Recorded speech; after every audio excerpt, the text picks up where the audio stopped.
A very good afternoon and welcome to UBC Lunchtime News on this 28th day of May 2025. It's only 5 days to the celebrations of the Uganda Martyrs in Namugongo, and UBC will be bringing you live both the proceedings at the Catholic and the Anglican Shrine in Namugongo.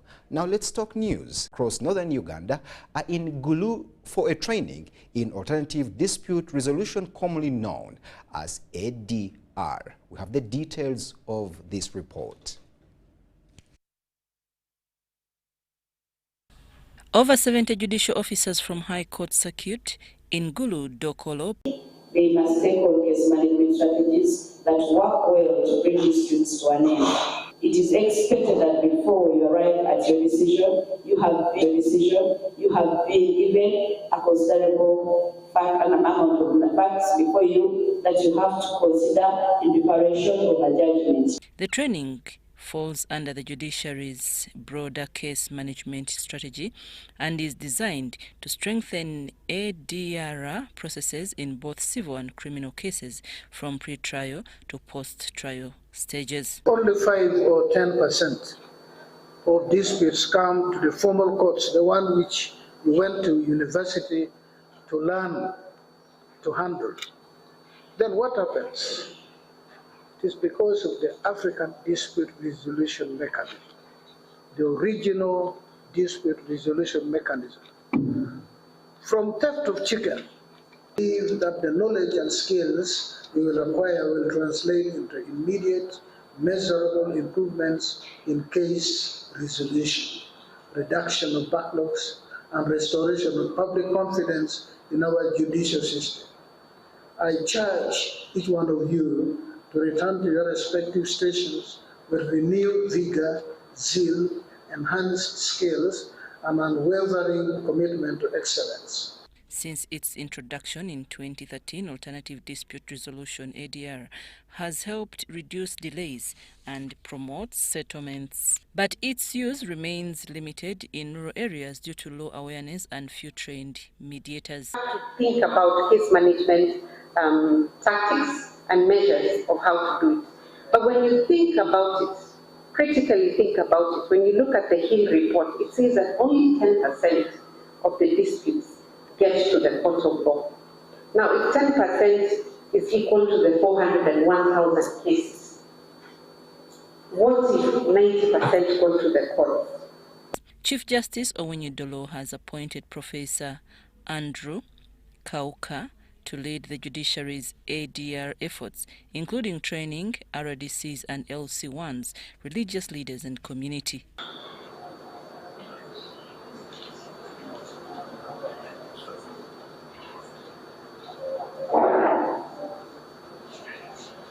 Each judicial officer is now expected to identify suitable cases for mediation and begin applying the skills acquired during the training. The program also encourages mentorship with senior officers, guiding their juniors and submitting quarterly performance reports to track progress.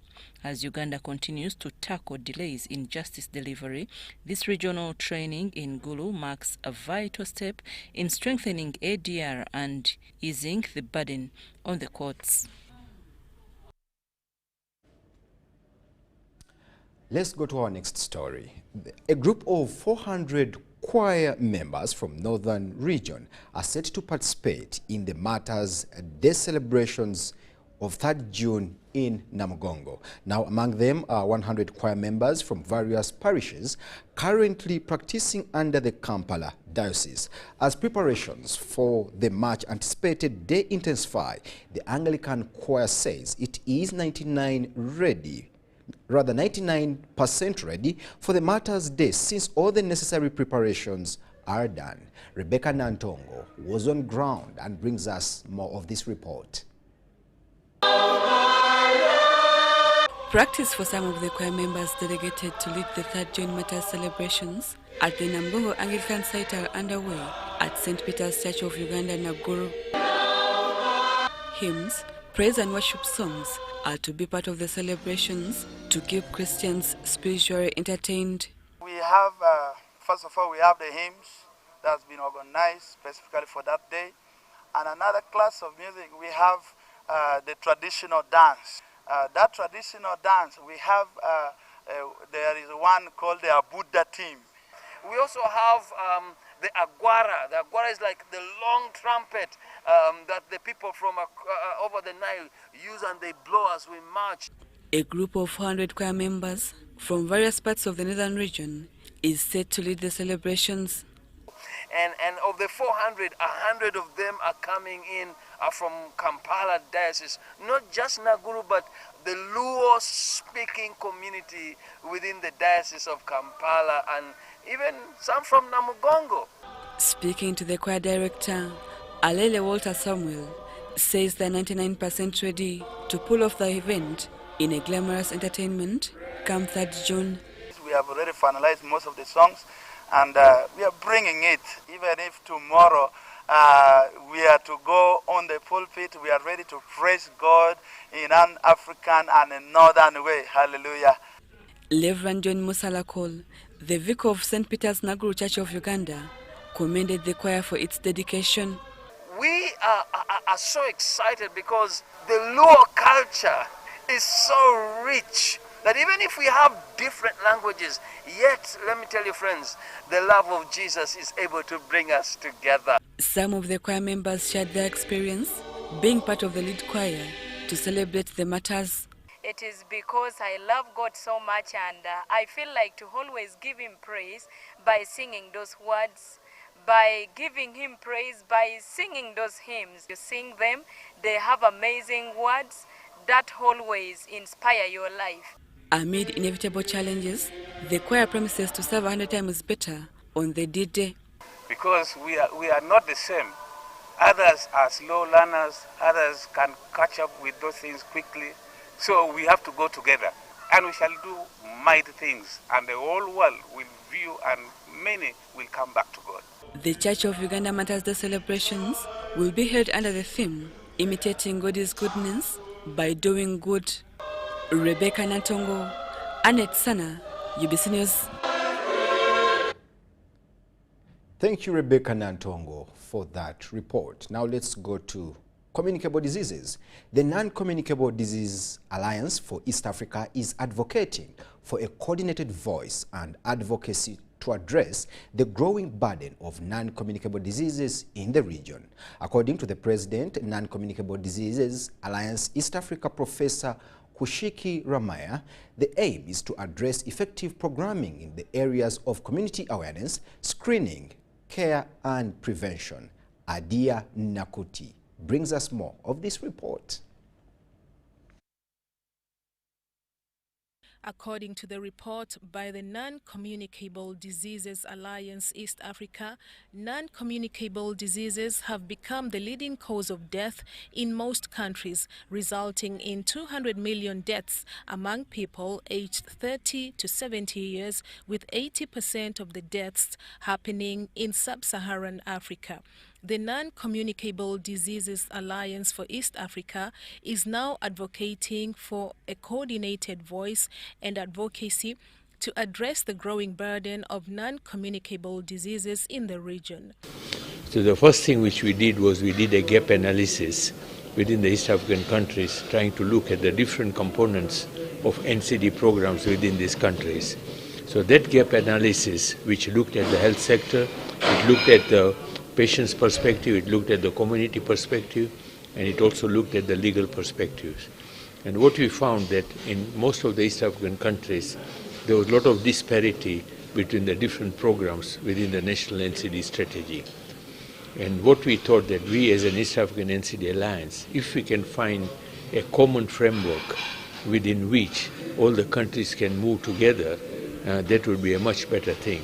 The East African Community Regional Strategic Framework on Non-Communicable Diseases Prevention and Control 2024 to 2030 is also in place to guide NCD programming.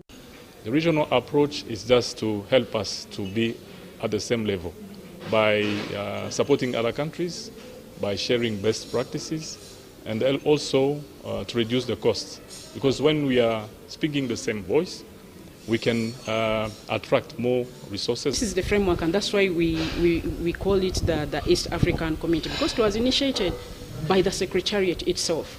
And then they said, because we have the burden in East Africa on NCDs, can we come together and try to come up with a strategy of where we can implement and make sure that services reach down to the people.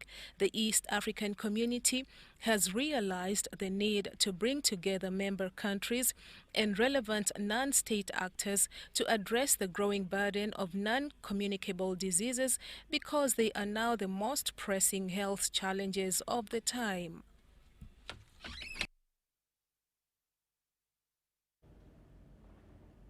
Now let's go to Kotido and we talk UNDP. The government of Korea has pledged for the continued support towards Uganda's development and transformation efforts. Now the commitment was reiterated during a tour of the Korean-funded projects in Kotido district. Maureen Iga has more of this report. Last year, the United Nations Development Programme, UNDP, in partnership with the Office of the Prime Minister, launched the Building Resilience in Conflict and Fragile Communities in Karamoja BRIC project. The initiative targets peaceful coexistence and improved livelihoods among communities in the districts of Kotido, Kabong, and Moroto. The BRIC project includes cash for work programs, the construction of access roads, and the provision of clean water to communities. Grassroots Alliance for Rural Development, GAD, is among the implementing partners. Those days, the relationship between the community and the security forces was not good. Today, we have a civil military cooperation center where issues of human rights abuses, issues of violations are reported, and the community sit with the security forces the way we are seated today. When these women have been moving to long distances, sometimes they could meet with enemies, so enemies could arrest them, and all bad things actually could happen because of searching for water. According to local leaders and project implementers, the initiative has contributed significantly to restoring peace in the Karamoja sub-region. About the interventions of God, because before the intervention of God, we had so many people living with guns in the bushes, and they had abandoned their homes. They are just leaving the bushes, left to their children and wives suffering. After the intervention of this project, we are now happy and smiling because we know that everyone who was in the bush is back home, and they are now able to undertake government activities for national growth. Opening the road, I earned 100,000 shillings to bought one pig. That female pig has now produced 10 piglets. I showed my colleagues, fellow readers, what I've benefited. I'm telling him, show us what you did and how you have benefited out of it. A representative from a Korean Ministry of Foreign Affairs emphasized Korea's commitment to working with Uganda to uplift communities and transform lives. We are amazed by your work here. We can see that the project is working here successfully with the cooperation with not only us, the United Nations Development Program, but also all this assistance from your cooperation in this site visit, but also the other sites that are necessary, that are calling for our hope in overall Uganda. Kotido Deputy RDC John Magezi Lukoli, who officiated the commissioning of the new water source in the district, applauded the Korean government for its role in improving livelihoods. We appreciate Korea's commitment to Uganda's development. Your support has been instrumental in transforming lives in Karamoja, and also Uganda has complemented government through the various interventions. Representing the United Nations Development Programme, Ian King also spoke during the event.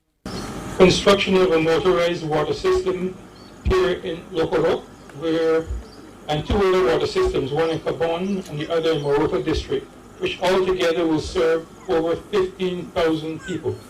The systems, of course, we expect will make life easier by increasing water access, reducing conflict, and enabling peace in the community. The BRIC project is currently being implemented in the districts of Moroto, Kotido, and Kabong. I'm Bantu Machabe Semambo and Maureen Iga for UBC. Thank you, Maureen, for that report. Now let's go to Buyende.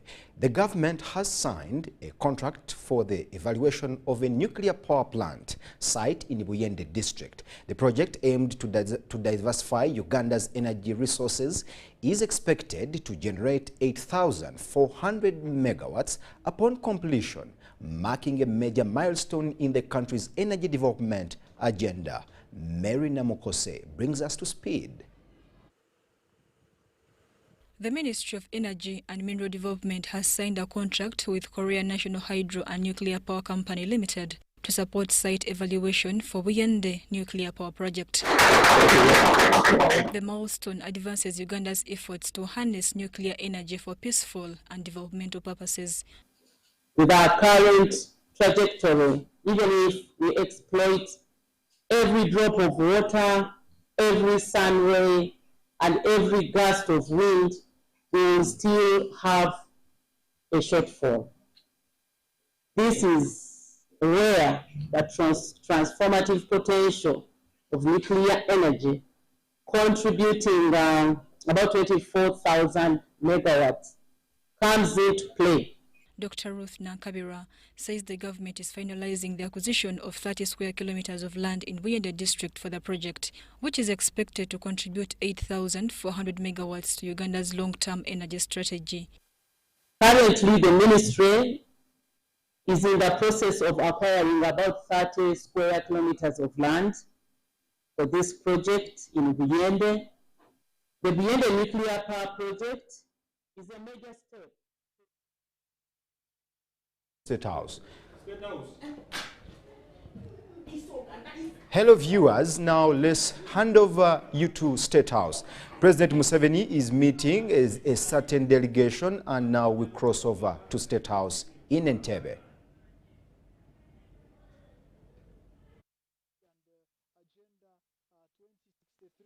Africa we want, as well as the framework agreement for peace and security for the Democratic Republic of Congo and the region for 2013.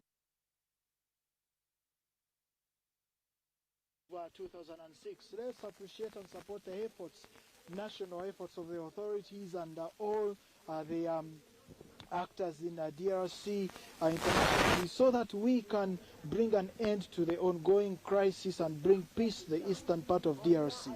Let's support the ongoing initiatives so that we can listen to the voice of youth and women, make sure that we build peace and bring an end to the conflicts. We commend the efforts forum of women and youth that was organized by